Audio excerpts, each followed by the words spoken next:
సచివాలయ సిబ్బందికి, ward incharge Phanikumar గారికి, వాళ్ళ మిస్సెస్ గారు ఇలా గాయత్రి గారికి నమస్తే అండి అందరికీ. ఈరోజు అంతర్జాతీయ మహిళా దినోత్సవం మార్చి 8వ తారీఖున ప్రతి సంవత్సరం చేసుకుంటారు. దాని సందర్భంగా ఇక్కడ వార్డు ఇన్ఛార్జి గారి గారు ఇక్కడ సచివాలయ సిబ్బంది అందరినీ కూడా సన్మానించడం జరిగింది.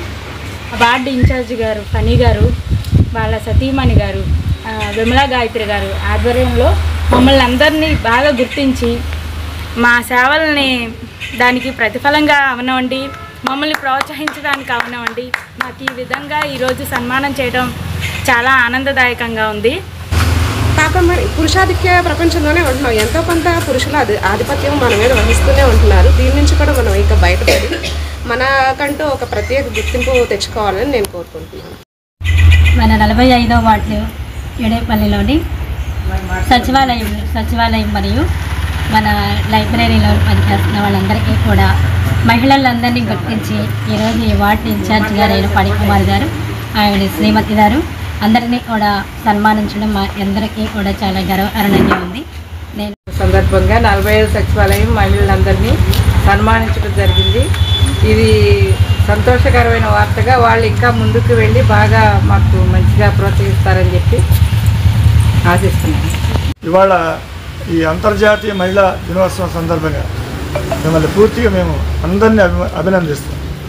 మహిళలు సాధికారికత, మహిళల హక్కుల గురించి పోరాటాలు చాలా కాలంగా జరుగుతున్నాయి. మహిళలు అన్ని రంగాల్లోనూ ముందంజ ఉండగలరు అని నిరూపించగలరు.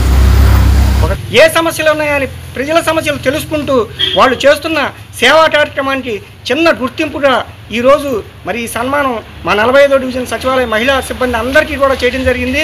మహిళా దినోత్సవాన్ని పురస్కరించుకుని ముఖ్యంగా చంద్రబాబు నాయుడు గారి నాయకత్వంలోని కూటమి ప్రభుత్వం మహిళలకు పెద్దపీట వేసి అన్ని రకాల సంక్షేమ పథకాలు వారికి ఆర్థిక భరోసా కలిగించేట్టు, ఆ కుటుంబాన్ని మరింత ఆర్థికంగా పెంపొందించేట్టు చంద్రబాబు నాయుడు గారి కూటమి ప్రభుత్వంలో అనేక పథకాలు అమలవుతున్నాయి. ఆ పథకాలన్నీ కూడా అందరూ ఉపయోగించుకోవాలని మనస్ఫూర్తిగా కోరుకుంటూ అందరికీ కూడా అంతర్జాతీయ మహిళా దినోత్సవ శుభాకాంక్షలు మా 45వ డివిజన్ నుంచి ప్రతి మహిళామణికి కూడా చెప్తూ జరుగుతుంది. స్మృతి గీర్తి కూడా నేనే అని చెప్పాడంటే స్వామి మన రూపంలోనే, ఆయన మన రూపంలోనే ఉన్నారు. ఇది విభూతి యోగంలో స్వామి అంటే ఏంటి, మనలో ఉన్న ఖ్యాతి, కీర్తి, స్మృతి అన్నీ కూడా క్షమాగుణం కూడా మనకున్నట్టుగా మగవాళ్ళకు ఉండదండి.